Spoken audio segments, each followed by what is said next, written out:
सभी को प्रणाम। आत्मा और परमात्मा का मिलन संजोग डे 20। आइए भावना करें कि माँ धरा के चारों तरफ माँ धरा की सारी संतान बैठी हैं। सारी संतान अर्थात पूरा विश्व ब्रह्मांड। और हम सब सारी माँ धरा की संतान उपासना के दिव्य कर्म में लगी है। हर किसी के हृदय से उनके इष्ट का नाम निकल रहा है। हर किसी के हृदय से उनका दिया, उनके अंतरात्मा में चलता हुआ उनका गुरु मंत्र चल रहा है। और ये सारी स्पंदन, ये सारी तरंगे माँ धरा के भीतर प्रकाशित हो रही हैं, प्रवाहित हो रही हैं और माँ धरा आनंदित हो रही हैं। ये पूरा विश्व उपासना में हो रहा है। इस विश्व का समस्त जड़ चेतन उपासना में हो रहा है।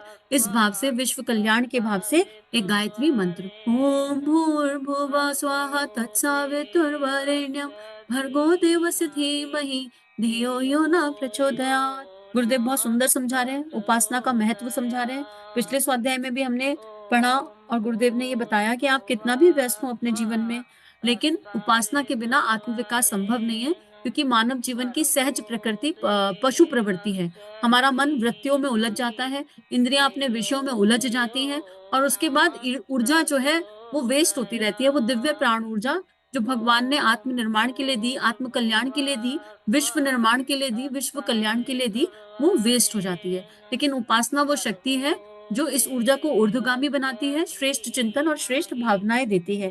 तो हम अपने जीवन में कितने भी व्यस्त हो, हमें नियमित उपासना का समय निकालना है। आगे गुरुदेव इसमें लिख रहे हैं, पुरुषार्थ की प्रखरता में उपासना अत्यधिक सहायक होती है। उसे समय नष्ट करने उसे समय नष्ट करने वाली बाधा नहीं माना जाना चाहिए। पारलौकिक पुरुषार्थों में अधिक उत्कृष्टता लाने के लिए अपने समय का एक अंश उपासना में नियमित रूप से लगाते रहना चाहिए। धुले कपड़े पर तीनों पाल लगा देने से, लोहा करने से और भी सुंदरता आ जाती है। निर्मल और उज्जवल जीवन क्रम रहते हुए यदि उपासना का अवलंबन ग्रहण किया जाएगा तो उसमें लगे हुए समय की कई अधिक सुंदर सुव्यवस्था जीवन क्रम में विकसित होगी। शर्त यही है कि उपासना मात्र कर्मकांड होकर ना रह जाए, उसमें भावना के समन्वय की प्राण प्रतिष्ठा अनिवार्य रूप से जुड़ी रहे। देखिए कितना सुंदर गुरुदेव समझा रहे हैं कि कर्म कांड की बात नहीं कर रहे हैं। और कल गुरुदेव ने इसी पे एक धारणा भी दी थी कल के स्वाध्याय में, कि जब हम उपासना करें तो हमें धारणा करनी है। ये धारणा हमें कर्म कांड से मुक्त करती है और कर्म कांड कहीं ना कहीं भय को भी जन्म दे देते हैं। जलता हुआ दिया बुझ गया तो डर गए, कुछ करने लगे हैं और कुछ इधर उधर हो गया तो डर गए। उपासना निर्भय बनाती है, साहसी बनाती है, भय नहीं दे सकती। तो अगर हम केवल कर्म कांड में उलझे रहते हैं तो कई बार हम केवल अपना अपना देखते हैं, हम कौन सी पूजा कर रहे हैं। बाजू वाला अगर वो पूजा नहीं कर रहा आपके पास बैठ के तो आपको उस पूजा से उलझन होने लगेगी, परेशानी होने लगेगी। उपासना विश्व कल्याण की ओर ले जाती है, समूह की शक्ति की ओर ले जाती है। तो यही बात गुरुदेव समझा रहे हैं कि भावना उसमें जरूर होनी चाहिए और भावना सबके मंगल की। हम किसी के लिए क्या चाहते हैं वो नहीं। मोस्टली कई बार ऐसा देखा जाता है, अगर बिल्कुल दृष्टा भाव में देखें, कि कई लोग दूसरों के लिए प्रार्थना करते हैं और बहुत प्रार्थना करते हैं। किसी को बीमार देख लिया तो प्रार्थना करेंगे, सामूहिक ग्रुप में बहुत प्रार्थना करेंगे, किसी के जीवन में कोई परेशानी आ गई तो प्रार्थना करेंगे। लेकिन उस प्रार्थना में क्या करते हैं, अगर कोई अस्वस्थ है तो भगवान इसको जल्दी स्वस्थ कर दो। अगर किसी को पैसे की दिक्कत है, भगवान इसको खूब सारा पैसा दे दो। अगर किसी की नौकरी नहीं लग रही तो भगवान इसकी नौकरी लगवा दो। उपासना का ये अर्थ बिल्कुल नहीं है कि हम प्रार्थना करते हुए भगवान को ये बताएं कि किसके लिए क्या करना है। ये प्रार्थना की सही दिशा नहीं है, जहां तक अभी तक अनुभव में आया और समझ में आया। उपासना में प्रार्थना अगर जुड़ गई तो प्रार्थना की एक ही दिशा है, हे परमात्मा इस आत्मा के लिए जो भी श्रेष्ठ हो वो हो जाए और इस आत्मा को अपनी परिस्थितियों को जीने की, उनको सहने की शक्ति मिल जाए। हम निरंतर सबके लिए शक्ति की प्रार्थना कर सकते हैं, कॉन्टिन्यूस शक्ति की प्रार्थना कर सकते हैं। क्योंकि कार्मिक है, हमें नहीं पता उस आत्मा ने कब कहाँ क्या किया, लेकिन ये निश्चित है कि अगर वो आत्मा हमारे जीवन में प्रवेश करी है और हमारे मन में उस आत्मा के लिए प्रार्थना के भाव जगे हैं, तो गुरुदेव वो परम सत्ता कोई कार्मिक अकाउंट सुलझाना चाहती है तो हम उस आत्मा की शक्ति के लिए प्रार्थना करें, उस आत्मा के भीतर की प्रबल भक्ति के लिए प्रार्थना करें, उसको मार्गदर्शन मिले और जो रास्ता मिले वो उस पर चल सके, इसके लिए प्रार्थना करें। तो उपासना और प्रार्थना का जब समन्वय हो जाता है और वो मंगल के भाव के लिए हो, सबके हित के लिए भाव के हो, विश्व कल्याण के भाव के लिए हो, तो फिर आत्मा का विकास निश्चित है। फिर आत्मा में जो प्रकाश जागृत होता है उसे समझाया नहीं जा सकता। वो बड़ा दिव्य, बड़ा सुंदर एक मीठा रस है और ऐसा जैसे गूंगे का गुड़ है, उसको एक्सप्लेन नहीं किया जा सकता। लेकिन करके देखेंगे तो निश्चित रूप से समझ में आएगा, अच्छा लगेगा। आगे लिख रहे हैं, हर विचारशील को समझाया जाए कि यह समय की बर्बादी नहीं वरन उसके श्रेष्ठतम सदुपयोग की महत्वपूर्ण प्रक्रिया है। अधिक प्रभावशाली साधनाएं तपश्चर्याएं ये अनेक हैं। उन्हें कार्यान्वित एवं फलित करने की संभावना तभी रहेगी जब प्रारंभिक उपासना क्रम ठीक से चलने और जमने लग जाए। एकदम उछलकर चक्र वेधन, कुंडलिनी जागरण, समाधि, ईश्वर दर्शन जैसे प्रसंगों के लिए लालायित होना व्यर्थ है। यह उछलकर चढ़ने की नहीं, क्रमिक रूप से मंजिल पार करने की प्रक्रिया है और उसका राजमार्ग है। यदि ऐसा ना होता तो स्वयं क्यों गुरुदेव को क्यों 45 वर्ष पापड़ बेलने पड़ते, और अब इस वृद्धावस्था में भी क्यों अपने को इस तरह धुनते। कोई जादू ही तुटफुट चमत्कार दिखा सकता है, पर यह ध्यान रखना चाहिए कि वह जल्दबाजी का जादू अस्थिर होता है। बाजीगर 10 मिनट में झोली में से गुठली से आम का पौधा और उस पौधे का पर फल लगा देता है, पर यह छलावा भर होता है। यह बात वास्तविक होती तो बाजीगर पैसे पैसे को हाथ ना फैलाता, अब तक आमों का विशाल व्यापारी बनकर लखपति करोड़पति बन गया होता। भले ही आप अपनी पूजा विधि के बाहरी स्वरूप को अपनी रुचि और परंपरा के अनुसार बनाए रहें, पर उसमें भावना का प्राण अवश्य जोड़ें।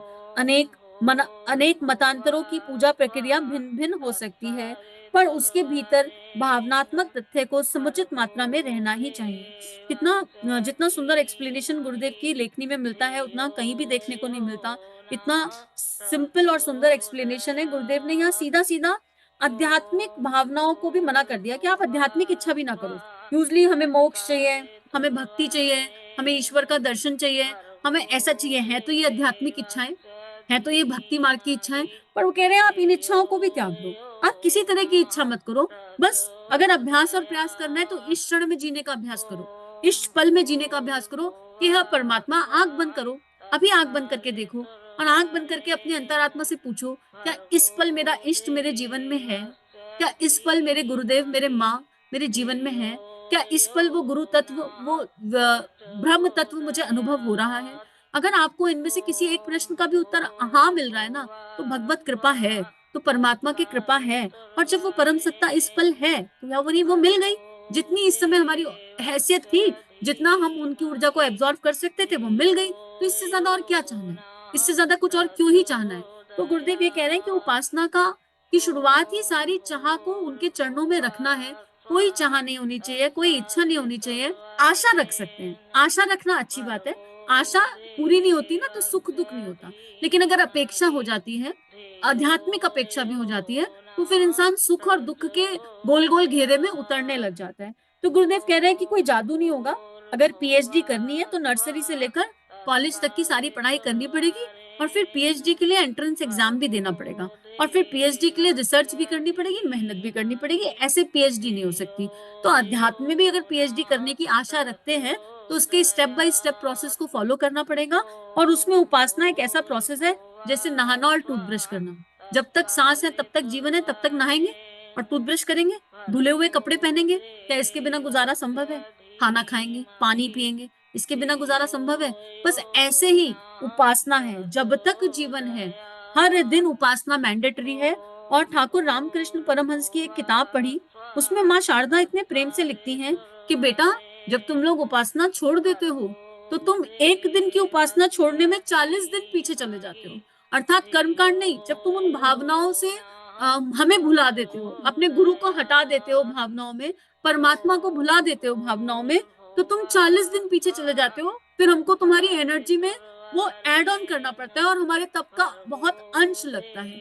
तो क्या एक दिव्य संतान, एक सच्चा शिष्य अपने गुरु की एनर्जी को ऐसे खराब करेगा कि हमने 10 दिन उपासना कर ली और फिर 10 दिन नहीं करी? जो 1 साल खूब नियमित अनुष्ठान किया, फिर अचानक छूट गया तो हाथ ही नहीं आ रहा। तो विचार कीजिए, एक दिन छूटा तो 40 दिन पीछे गए। तो अब हम ये संकल्प लें कि कुछ भी हो जाए, उपासना को नियमित जीवन का हिस्सा बनाएंगे, और जिसकी उपासना सद गई उसकी साधना अपने आप सद जाएगी। एक अंतिम पैराग्राफ इस चैप्टर का पढ़ के स्वाध्याय को प्रभु चरणों में अर्पित करते हैं। उपासना क्रम के अभ्यासियों को उच्च स्तरीय अनुदान भी साधना क्षेत्र में मिल सकते हैं। संभव है अगले दिनों उन्हें अपने तप अंश का कुछ प्रत्यावर्तन जीवंत आत्माओं में करना पड़े, इस बीज को बोने का ठीक परिणाम निकले। इसके लिए यह आवश्यक है कि भूमि जोतने और उसमें नमी रखने का प्रयास पहले ही चलता रहा हो। जो भूमि न जोती गई, जिसमें खाद पानी की मात्रा है, उसे बहुमूल्य बीज या पौधे भी आरोपित करना निरर्थक चला जाएगा, निरर्थक चला जाएगा। हम गुरु कार्य भी कर रहे हैं तो हमें पहले ये चेक करना पड़ेगा विवेक के आधार पर कि हम बीज बो कहाँ रहे हैं। हम कहीं बंजर जमीन पर तो बीज नहीं बो रहे हैं, और अगर बंजर जमीन पर बीज बो रहे हैं तो वो कभी वृक्ष नहीं बनेगा, कभी कालांतर में रूपांतरण नहीं होगा। तो यहाँ पर अपनी ही जमीन को देख लीजिए, हमारी अंतरात्मा की जमीन कहीं किसी कोने में बंजर तो नहीं हो गई है, और अगर बंजर हो गई है तो उपासना रूपी खाद पानी से वो सॉफ्ट हो जाएगी और वो खिल जाएगी, इतनी सुंदर खिलेगी कि उसमें अनंत फूल खिल जाएंगे। और जब हमारी देह के अंदर जो आत्मा रूपी जमीन है, जो भावना रूपी जमीन है, जब वो सॉफ्ट हो जाएगी ना तो उसकी खुशबू अपने आप फैलेगी। तो आसपास कोई रूखा सूखा भी आ गया ना तो उसको वो खुशबू अपने आप सॉफ्टन कर देगी। बिल्कुल बंजर से बंजर चेतना भी आपके आसपास से गुजर गई तो उसमें परिवर्तन आ जाएगा। कब आएगा ये हमारा काम देखना नहीं है, वो परमात्मा का काम है देखना। हमारा काम तो अपने गुरु का कार्य करना है, जैसे वो बताए वैसे करना है। तो कर्ता भाव से मुक्त होकर जिसे जो बताना है वो बताइए। लेकिन जब हम किसी को गुरुदेव के भी मैसेजेस देते हैं, गुरुदेव की भी बात बताते हैं, तो हम आज बात बताई और 15 दिन बाद चेक करते हैं कि उसने किया कि नहीं किया। ये हमारा काम नहीं है।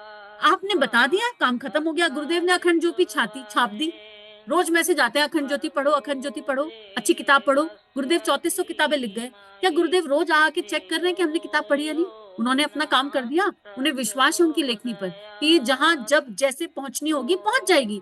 तो हम जरा सा भी गुरु कार्य करते हैं किसी आत्मा के लिए तो क्रॉस चेक करते हैं उसने किया कि नहीं किया, और नहीं किया तो धारणा नहीं किया तो इनको तो कहना बेकार है, इनको तो कितना भी कह दो इनको समझ ही नहीं आता। इस चेतना में तो ये कमी है, इस चेतना में तो वो कमी है। हम करने तो उपासना गए थे, कर बैठे पर चिंतन। कार्य कहाँ किया गुरु का? कार्यकर्ता कहाँ बने यहाँ पर? हमने तो सब गड़बड़ कर दी गाड़ी। हमको तो गुरुदेव ने कहा था जाओ बीज बो कर आओ। अब वो पेड़ बनेगा, वृक्ष बनेगा, उसमें फल निकलेंगे कि फूल निकलेंगे, हमको कोई लेना देना नहीं। और वो फल किसके काम आएंगे हमें वो भी लेना देना नहीं। जिसके आने होंगे उसके आ जाए। गुरुदेव ने हम सबके अंदर प्रेम रूपी बीज बोया। अब ये प्रेम रूपी बीज नर्चर भी गुरुदेव माता जी कर रहे हैं। ये कहाँ तक जाएगा, कहाँ नहीं जाएगा, कैसे जाएगा, ये गुरुदेव रूपी माली निर्धारित कर लेगा। तो हम जब भी कोई गुरु कार्य करें हमें ये बहुत ध्यान रखने की आवश्यकता है कि हम अपने गुरु का इंस्ट्रूमेंट बन के जा रहे हैं। हम केवल यंत्र हैं और अपना काम करके हमें चेक लगाने की जरूरत नहीं है। और अगर करता चेक लगा भी रहे तो करता भाव नहीं। दोबारा बोलना पड़े बोलिए, 10 बार बोलना पड़े बोलिए, लेकिन धारणा मत बनाइए किसी के लिए कि ये ऐसा नहीं करते वो वैसा नहीं करते। हम 5 माला कर रहे हैं और सामने वाला 0 माला कर रहा है तो हम उच्च अवस्था पे और सामने वाला निम्न अवस्था पे, ये सोच जो है प्रेम में सोच नहीं है। और उपासना हमें ऐसी दिव्य सोच देती है कि हम सब सम अवस्था पे हैं। उपासना सही तरीके से की जाए तो हमें सम अवस्था पर ले आती है। तो गुरुदेव बस यही लिख रहे हैं अंतिम लाइन में, इसलिए आवश्यक है कि इस दिशा में प्रगति सच्चे मन से की जाए। नित्य कर्म में उपासना की प्रक्रिया को सम्मिलित करें। तो आइए संकल्प लेते हैं, हम मन ही मन भावनात्मक रूप से संकल्प लेते हैं कि हम अपने गुरु के सानिध्य में, अपने इष्ट के सानिध्य में, अपने परमात्मा के सानिध्य में नियमित उपासना करेंगे। नियमित उनकी दिव्य प्राण को अपने अंतर मन में धारण करेंगे और हर समय अपनी विचारणाओं पे चेक लगाएंगे कि हमारे अंदर प्रेम के सिवा, करुणा संवेदना के अलावा कोई और विचार ना आए, पर चिंतन बिल्कुल भी ना हो। इसी के साथ आज का स्वाध्याय गुरु चरणों में अर्पित समर्पित। इदम श्री सद्गुरुवे नमः, इदम श्री सद्गुरुवे नमः, इदम श्री सद्गुरुवे नमः।